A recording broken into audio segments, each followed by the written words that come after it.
নামাজ তো নামাজের ইস্যু নিতাছে এখন, এটা নামাজের ইস্যু। ওই কইতাছে সকাল হইলে চাঁদাবাজি টেন্ডারবাজি শুরু করে। দণ্ডরা আপনি যতদিন পৃথিবী থাকবো এতদিন দণ্ড থাকবো, রাজনীতি প্রতি হিংসা থাকবোই।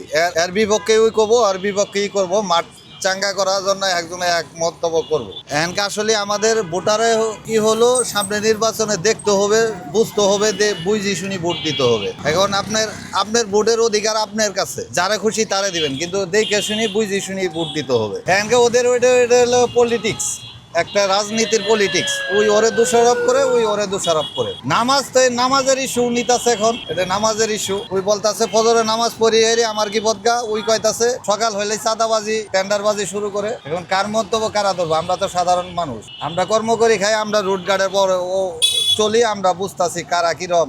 এটা আসলে এটা উনার ব্যক্তিগত ব্যাপার। উনি বলছে উনি একজন ভালো মানের নেতা, উনার মুখ দিয়ে এগুলা আসলে ঠিক না। কিন্তু রাজনীতিতে এগুলা প্রতিহিংসা চলবেই, যতদিন থাকবে রাজনীতি এত প্রতিহিংসা থাকবেই। এখন তো আমরা ঢাকা 8-এ, খালি ঢাকা 8 না, ঢাকা 8, 7, 10, 11, 12 আমরা সব জায়গায় চলি। দেখতাছি জনমত দুজনে মোটামুটি ভালোই চলতেছে। এখন দলই তো হইলো দুইটা, জামায়াত হোসেনের দুজনই সমানই আছে। এখন নির্বাচনের দিন বোঝা যাবে কারা কতটুকু আশা করা যায়। কেউ জামায়াত আলাপ করে, কেউ বিএনপি আলাপ করে, কেউ এনসিপি আলাপ করে।